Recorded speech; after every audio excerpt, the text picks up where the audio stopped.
So the first questions we had regarding these different data sets. So can you maybe give us an overview of what are inside RBICS and GeoRev and what type of investors are using these data sets? Yes. First of all, thank you and thanks to the whole WeeFin team for inviting us. Maybe I can start with giving a bit of a historic context of these two data sets, right? So FactSet RBICS and FactSet GeoRev are part of our Revere data sets. Revere was basically a company that was founded by two hedge fund managers out of San Francisco back in the late 1990s. And they really wanted to solve a couple of problems, and they really wanted to understand companies in much more granularity, right? So they wanted to understand what are companies doing, not just their main business, but all of their side ancillary business lines as well. They wanted to understand where do companies generate revenues, right? In which countries are they operating? They wanted to understand what are the suppliers, the customers, the partners of a company, the economic network around the different firms they were investing in.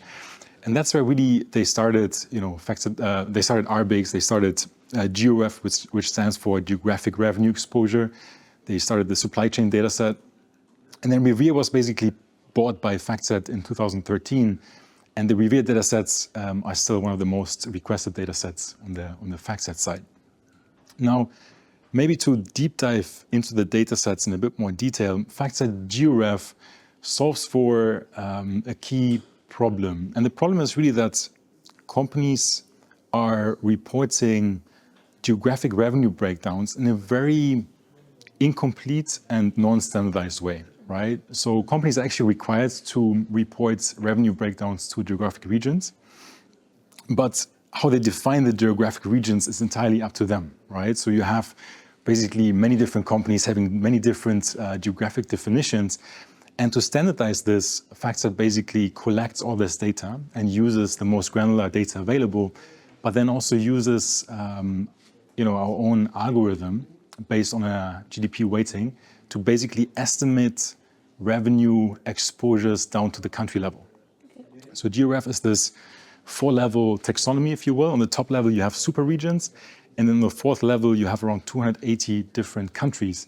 So for every company that you want to look up out of the universe of companies that we cover, it's around 50,000 publicly listed companies. Across the globe? Across the globe, yeah. So, I mean, basically, it's all listed companies, if you will, right? You can basically look up the revenue exposure to any given country. So let's just give you a quick example. If, for example, in the US, there's a new tariff on goods coming from Europe, you could quickly assess your portfolio, see what are the companies that have the highest revenue exposure to the US, which might be the companies which might be most affected by a new tariff, right? So FactSet GeoRev really solving this problem of companies reporting in an inconsistent and a non-standardized way revenues to geographic regions. FactSet RBICS then solves another challenge, right? And the challenge is that also when the companies report revenues to their different business segments, that is done again in a very non-standardized way, right? So the business segments that the companies are using are proprietary to themselves, right? There's not like one taxonomy or one framework that defines how companies are reporting to different sectors, for example, right? Then another thing that existed is that most industry classification systems are single sector mappings, right? So look at Apple, it's a technology company. But what the Revere team also back in the day tried to solve for was to do a multi-sector mapping, right? So much more granular way of understanding where are the primary and the ancillary business lines that companies are operating in, how much revenue are they making in these areas, and what are the products and services that they have. So maybe it's important to say RBICS has this framework or taxonomy that is basically 14 times 6. So you have on the top level, on the first level, you have 14 what we call economies. And then if you go down to the 6th level, you have more than 1,900 sub-industries that we basically map revenues and products to. And right? It's your own classification? It's our own classification system, exactly. And RBICS is, in the end, RBICS is actually 4 different data sets. I would say the 2 most common ones are what we call RBICS with revenue and RBICS with trade names, right? So on the one with RBICS with revenue, we take the reported revenue numbers from companies and we map it basically to this framework of 1,900 sectors, right?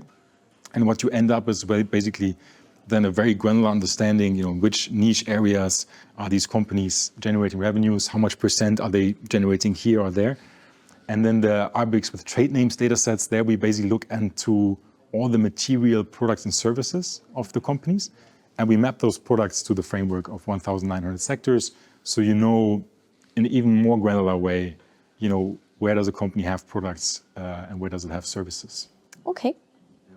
And in terms of a supply chain, what type of information can we get? Is it linked with the two first, or? Yeah, so the supply chain data set, that's like the third data set as part of Revere, right? There's also a shipping data set. But for the supply chain data set, we basically look into all the suppliers, customers, and partners of every given company, which is, of course, very relevant to understand like the economic network around the company, right? So like it's good to know, okay, this company is active in renewable energy, right? But who are the suppliers to that company, right? And I would say the Revere data sets are mostly used by asset managers, asset owners, also by banks, of course.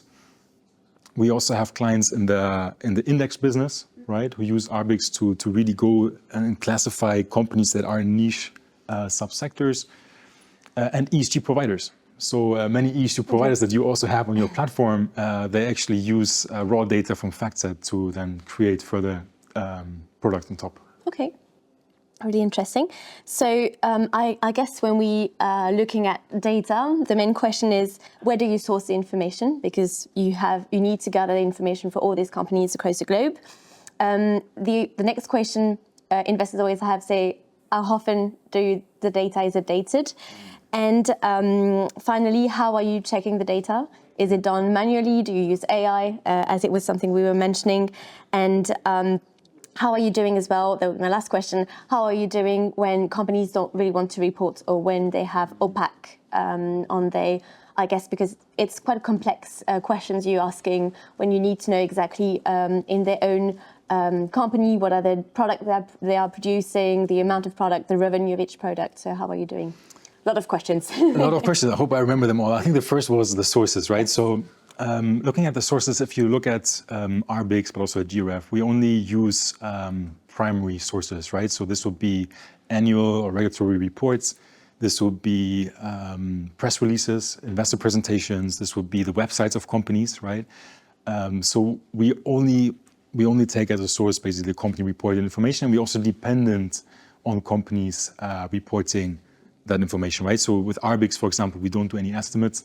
This is purely based, and you can actually, we provide you the business segments, and we provide you also the mapping in the end that we've done. Then on the, I think updates, there was on the updates. Yes, so it's updated throughout the year when new financial data is becoming available on the companies. Then our analysts are basically looking at the companies and updating the data. So it's done throughout the year. The taxonomy itself for RBICS is updated around once a year, right? So we check, are there any new themes or topics that have come up, right, that are needed to be added, right? I mean, we all know sometimes there's topics like, I don't know, COVID vaccines or AI, like these are big themes and topics that were maybe not trending 5 years ago, but are trending now, and clients are interested in this. But our clients are always informed on any changes in that matter. And obviously they always want to have the most up-to-date data. So we try to solve for that. Then, are we using AI? That's a question we get a lot these days. I would say it's still quite a manual process, right? So if I take RBICS as an example, we have around 250 sector specialists, human beings, who are really focused on, for example, the technology sector or in other sectors, and they're really experts in this area. And they read through the company reports, they read the footnotes, they try to gather all information from the websites, press releases, etc. And they try to gather the most granular information so that we can do the most granular mapping, right? This data is then put into an internal data management system, and we obviously have some, technology controls, I would say, like we have some tools in place that look for outliers and do data checks, right? So I would say the process is technology enabled, but it's still quite a manual process. So it's we really we have quite a lot of experts who are working on this. And I think this is why people are paying the data sets, because if it was just technology, then they could do it themselves, but you're not 100% sure of the data you're using. So this is why there's the relevance of the analysis. Exactly, and also like each sector is very specific in itself, right? And if you know the companies in the sector, if you know like, you know, what does a certain line item mean, what does a footnote mean, right? These are really nuanced information that you know, only experts can really answer in a way. The last question was, sorry? If ever you have companies where it's quite complex to access information? Yeah, so with RBICS, we don't make up information, right? So we are dependent on what the companies are reporting. So that's basically my answer to that. For GRF, as I stated, the companies are not reporting revenue down to the country level, right? So there we have this proprietary algorithm that we use, but for the revenue breakdowns, we purely do work with reported official data that is basically trustable and traceable. Great. And how so this is information that could be used in other contexts than just ESG, I guess. But if we look at the specific sustainability part, how is your data used and how it can be integrated with the global standards like PCAF, SBTI, net zero alignments? How are your clients using the data? Yeah, so if I think about ESG use cases for the data sets, the first one that comes to mind is the topic of ESG exclusions and inclusions, right? So you want to exclude companies with more than 5% revenue exposure to coal. You want to include companies with a certain revenue exposure to maybe a positively contributing sector, right? So that's, I think, one of the most common use cases. ESG frameworks or ESG scoring methodologies, right? So we have many clients, as a first step, they want to define you know, what sectors do they think are green or brown or neutral, right? So that's something that we see a lot. ESG tilts, right? Mapping maybe revenues to frameworks like the Sustainable Development Goals or the likes. And also for these more like regulatory standards, if you will, many times, you know, they're very complex many times, and one aspect of these frameworks is often to define business participation or sector participation, right? To understand, okay, is the company active in a specific sector, yes or no? And that's basically where RBICS is used quite a lot. Yeah. And if we deep dive into RBICS, as you just mentioned, why is it interesting to have this 6 different levels of granularity, and how the clients are using this information? That's a good question. I mean, actually, RBICS is the less granular version, right? So we have as part of the family of the, let's say, RBICS datasets, we have a dataset called FactSet Hierarchy, which actually has 12 levels of depth and around 8,000 different sectors that we basically classify revenue to, right? That's a lot. So that's a lot, and that's like that. The hierarchy dataset is really focused on, I would say, granularity, while the RBICS dataset is really focused on comparability. Right? So RBICS, as I mentioned, has these 6 levels, right? The first 3 levels are really more macro or market-based, and the levels 4 to 6, that we really look into the products and services of a company. And we map those to the lower levels. And I think to have 6 levels is just great because you have a lot of granularity. You can be very precise when it comes to having peer groups, right? And if you choose one of these 1,900 sectors of RBICS, you will always have an apples-to-apples comparison, right? You will have companies who actually have products or have services in exactly the same area. It really allows you to create a universe on the theme that you care about, or to understand, what are the most important competitors or peers in a specific group. We find that more granularity is always better than less granularity, sure. right? And it's always easier to maybe go up to levels and maybe do create a universe on a level 4 sector. And it's harder to go from less granular to more granular, right? So that's our perspective. And I think it's interesting to have a good overview with the higher levels.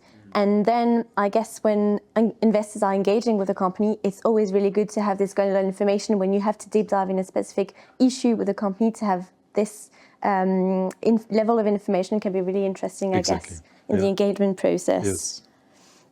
So you mentioned RBICS GeoRev, the different taxonomies you created. How is it interoperable with what is already existing, like NACE, GICS, BICS, that investors are already using? Yeah, good question. I mean, it's a bit related to the question you asked before, so around the other standards, right? So some of these sector classification systems are single sector classification systems, right? So then, yeah, I mean, we do see that RBICS is much more granular in many cases, right? Even the ones that are more used in a regulatory context, like NACE, for example. If you look at RBICS, you oftentimes have a many-to-one kind of mapping, from RBICS to NACE. But we have many clients who use the data for these type of use cases, right? So we have many clients who get an enterprise license for RBICS because they have so many use cases. The ESG team wants to use it, the risk team wants to use it, the compliance team wants to use it. There's many different use cases. One of them is obviously to map to maybe existing standards or standards that are used in a regulatory context. But the benefit is this multi-mapping of RBICS, and not just having one sector that you can tie to a company, but you have multiple sectors and you have a much better understanding, especially for these global companies that have a lot of different products and business segments, to understand in which areas they are operating and competing. Yeah, I think it's different use cases that you have with this type of categorization.